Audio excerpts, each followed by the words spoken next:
자, 반갑습니다. 이번 시간에는 고려의 건국과 후삼국 통일 과정에 대해서 알아볼 거고요. 초등학교 5학년 사회 34에서 37쪽입니다. 자, 고려의 건국 과정에 대해서 그리고 고려의 역사에 대해서 전체적으로 한번 짚어보겠습니다. 먼저 900년에 후백제가 건국되고 901년에 후 고구려가 건국됩니다. 이 이후에는 신라가 이제 삼국을 통일하고 계속 평화롭게 시대를 유지해 오고 있었죠. 그러다 이제 위기가 옵니다. 그래서 후백제라는 나라를 건국합니다. 원래 앞에 백제가 있었죠. 이제 그걸 개선한다는 의미로 후백제라고 지었고 901년에 후 고구려가 건국됩니다. 그리고 918년에 이제 그 다음으로 통일하게 되는 고려가 건국이 됩니다. 그리고 936년에 고려가 후삼국을 통일합니다. 그리고 993년에 나중에 다루게 될 서해 외교 단판이 있고요. 그 다음에 1019년에 거란과 전쟁이 있었던 귀주대첩이 있어요.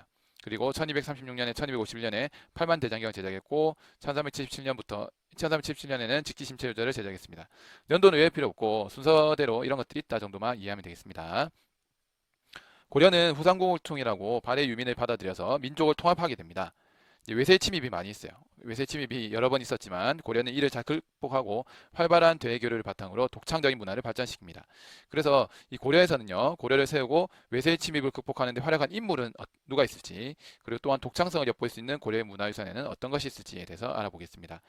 크게 인물에 대해서 좀 알아볼 거고요. 그리고 이제 문화유산에 대해서 알아볼 겁니다. 삼국시대도 마찬가지였죠.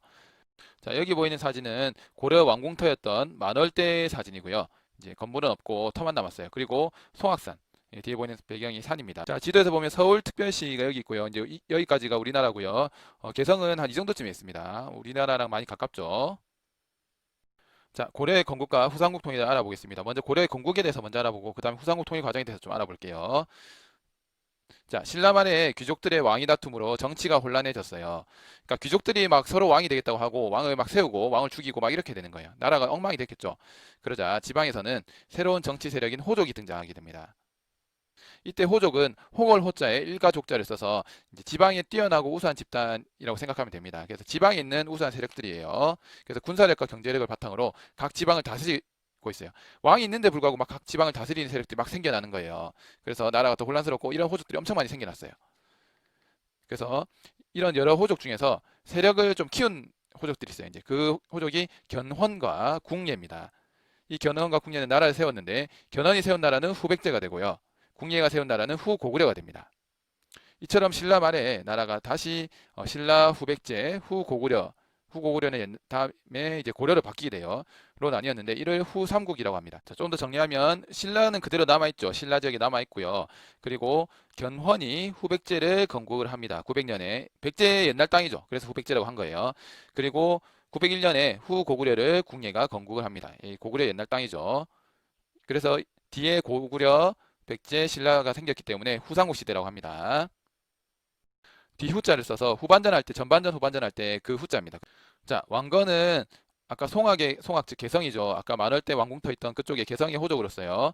궁예가 세력을 키우자 궁예의 신하가 되어 후 고구려의 건국을 돕게 됩니다.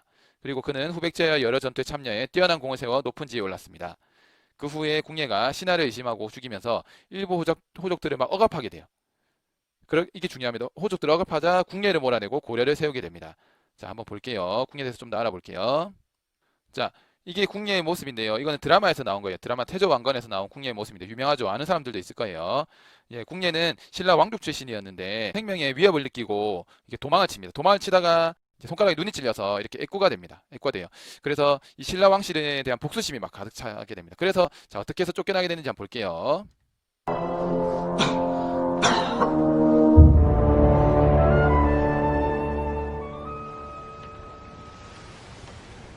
누구인가? 지금 누가 기침 소리를 내었어?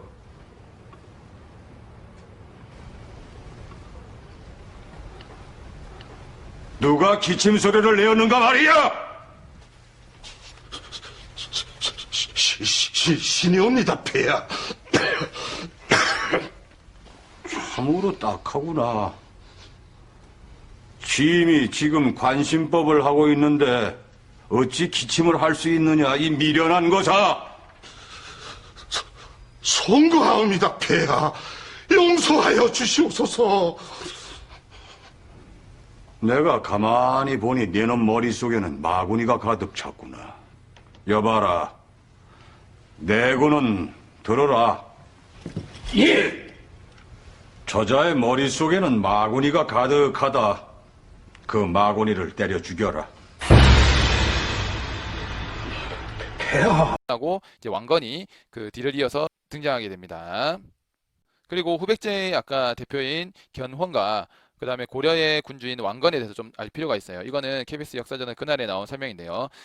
견훤은 이제 경북 출신이고 아버지가 농부 출신이에요. 농부 출신. 그리고 비장 출신이고 특기가 창을 베고 잘 정도로 엄청 무섭고 아주 용맹한 장수입니다. 특징은 설화 중에서 이제 지렁이 아들이라는 얘기도 있고요. 호랑이 젖을 먹고 성장했다. 그리고 백제의 부활을 주장하고 있죠. 이제 왕건은 고려를 세우면서 이제 아까 송악 출신이고요. 아버지가 그 용건이라는 사람으로서 송악 대표 호족이에요. 그리고 이렇게 해군 대장군 출신이고 그 다음에 용의 손자라는 그런 별명이 있어요. 궁예의 부하에서 정변의 왕이 되었고 이제 고구려의 부하를 주장하고 있습니다. 자, 후삼국 통일 과정에 대해서 좀 알아볼게요. 고려를 왕건이 아까 세웠다고 했죠. 한때 후백제와의 전투에서 패배의 위기를 겪었으나 몇 년 뒤 전투에서는 크게 승리했습니다. 여기 지도를 잘 보세요. 지도를 보면 이제 고려 땅이고 건국전의 왕건의 점령지 여기 나주도 있습니다. 신기하죠? 여기 고려 있고 이쪽에도 고려 땅이 있었어요. 왕건의 이제 세력을 키우는 그 근거지가 됐었는데, 자, 이제 고려가 그 건국이 되고 나서 신라랑 친하게 지냈을까요? 싸웠을까요? 예, 고려랑 신라랑은 친하게 지냈습니다. 왜냐하면 이제 왕건이란 군주 자체가 뭐 인성에 문제가 없었고 친한 관계를 맺고 있었어요. 그래서 후백제가 그걸 계속 지켜보다가 화가 나서 이제 신라를 공격합니다. 그래서 신라의 수도였던 금성 경주에 가서 신라의 왕을 죽이고 다른 사람 왕으로 만들어 버려요.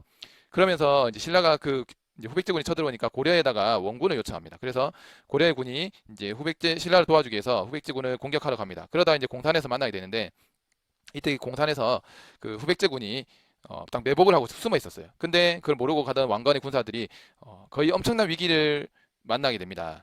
그때 이제 왕건이 거의 죽을 뻔한 위기에 처하게 돼요. 그때 바로 등장한 사람이 바로 여기 나오는 신순겸 장군입니다.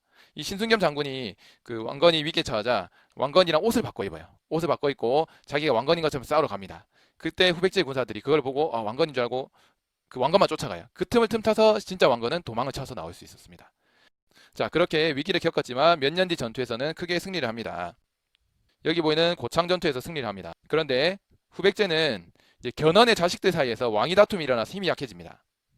자, 견훤의 넷째 아들 금강이 있었는데요. 이 금강이 인물이 좋고 능력이 좋았어요. 그래서 견훤이 금강한테 왕위를 주려고 하니까 첫째 아들이 반발을 하는 거예요. 그래서 신검이라는 첫째 아들이 금강을 죽이고 견훤을 그 절에 가둬버려요. 자, 그렇게 내분이 일어나면 힘이 약해집니다. 우리 옛날에 고구려도 이런 비슷한 상황이 생겼어요. 그래서 나라가 이제 망하는 위기에 처했죠. 자, 이게 완전 콩가루 집안이 됐습니다. 그래서 신라가 이제 그러다가 이제 신라가 스스로 고려에 항복을 합니다. 그리고 그 이후에 고려는 후백제를 물리쳐서 후삼국을 통일합니다. 그래서 왕건은 불교를 장려했으며 백성의 생활을 안정시키려 세금을 줄이고 가난한 사람들이 굶주리지 않도록 힘썼습니다. 따뜻하게 정치를 잘했어요. 그래서 백성들을 잘 돌봤죠. 또 정치를 안정시키려고 호족을 적절히 견제도 하면서 존중을 했습니다. 아까 궁예랑 또 다르죠. 견훤이랑도 달라요. 그렇게 나라를 다스렸습니다. 그리고 거란이 발해를 멸망시키자 발해 유민을 받아들였으며 북쪽으로 점차 영토를 넓혀 나갔습니다. 자, 이걸 지도에서 확인해 보면요. 이제 거란이 발해를 멸망시키게 돼요. 발해도 우리나라 역사인데 그때 신라 통일되면서 발해도 이렇게 엄청 전성기를 맞았잖아요. 결국 멸망이 돼요. 그때 이제 거란이 발해를 멸망시키자 발해 유민을 받아들였어요.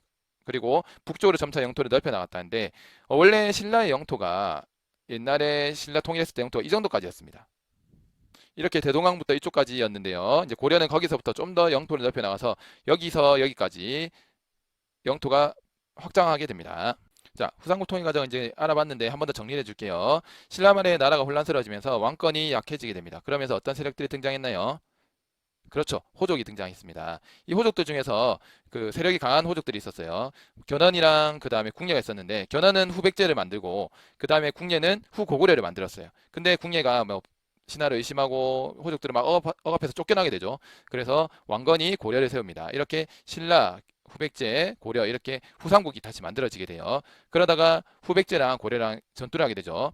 먼저 견훤이 신라왕을 죽이는 상황이 발생했습니다. 그래서 그 고려가 신라를 도와주기 위해서 원군을 파견했어요. 그러다가 첫 번째 고려가 패배하게 되죠. 그때 신순겸 장군이 전사를 하게 됩니다. 그리고 나서 두 번째로 싸웠을 때는 고려가 이깁니다. 그리고 나서 후백제가 이제 견훤도 이제 좀 지쳐서 왕위를 물려주려고 하는데 왕위 다툼이 발생해요. 그러면서 또 힘이 약해지게 되죠. 그리고 나중에 신라는 결국 이제 고려 왕건도 인덕도 있고 고려 힘이 계속 세지니까 신라는 그냥 항복을 합니다. 그리고 나서 이제 후백제를 마지막 전투를 해서 후백제를 멸망시키면서 후삼국 통일을 하게 됩니다. 자, 밑에 그림에 보면 이제 태조 왕건 청동상이 있는데요. 태조 왕건 청동상에서 왕건은 황제가 쓰는 관을 쓰고 있어요. 이를 보면 고려가 황제 국가라는 것을 드러내고자 했음을 알 수 있습니다. 이게 중요한 건데요. 황제 국가를 칭했다는 말이죠. 그만큼 국가를 되게 높게 봤다는 겁니다. 자존감이 높다고 볼 수 있겠죠. 자, 황제왕은 어떻게 다르냐면요. 황제는 천자라고도 하고요. 천자, 즉 하늘의 자식이죠. 그리고 하늘의 제사를 지낼 수 있는 존재였습니다. 즉 황제의 권위는 하늘과 연결되어 있었고 황제를 다른 사람이 일컬을 때는 폐하라는 말을 사용했고 황제폐하라는 말 쓰죠. 황제에게는 만세라는 말을 사용할 수 있었습니다. 반면에 이와 달리 왕은 황제보다 권위가 낮아요. 그러니까 왕은 황제보다 좀 낮은 단계라 보면 됩니다. 다른 사람이 왕을 일컬을 때는 전하라고 불렀고 천세라는 말을 사용했습니다. 만세랑 다르죠. 고려는 내부적으로는 황제를 칭했지만 외국과 교류할 때는 상대 국가에 따라서 내가 황제가 될 수도 있고 왕이라는 말을 달리 사용했습니다. 자, 37쪽에 이제 왕건과 호족의 관계에 대해서 한번 생각해 볼게요. 자, 왕건은 호족을 견제하기도 했지만 대체로 호족들과 좋은 관계를 유지하려고 했습니다. 그래야 힘을 모을 수 있으니까요. 두둥. 그래서 그는 호족의 딸들과 결혼을 하여 부인이 몇 명? 예, 29명이었습니다. 왕건은 이들 사이에서 아들 25명과 딸 9명을 낳았어요. 네, 놀랍죠? 자, 질문입니다. 왕건이 궁예를 몰아내고 왕이 될 수 있었던 까닭은 무엇일까요? 궁예와 다른 점이 있었죠. 네, 바로 신하들과 백성들의 믿음을 얻었기 때문이에요. 그리고 백성들을 위한 정책을 아까 펼쳤었죠. 그런 것들이 반영이 된 겁니다. 자, 왕건은 어떻게 호족을 자신의 편으로 만들었나요? 자, 위에 보면 어떻게 자신의 편을 만들었어요? 좋은 관계를 유지하기 위해서, 네, 맞습니다. 지방에 있는 호족들과 많은 결혼을 했어요. 그러면 왕건이 죽은 후에 왕건의 자식들과 호족들에게는 어떤 문제가 생겼을까요? 아까 견훤도 그렇고 견훤이 왕위를 물려주려고 하니까 어떤 문제가 생겼을까요? 예, 맞습니다. 지금 아들 25명인데 누가 왕이 되려고 할지 뭐 서로 다툴 수 있겠죠. 자식들의 왕위 다툼이 발생할 수 있습니다. 자, 지금까지 후삼국 통일 과정에 대해서 알아보았습니다. 아까 선생님이 정리한 내용을 한 번 더 살펴보면서 여러분들이 후삼국 통일 과정을 정리를 했으면 좋겠습니다. 모두 수고했습니다.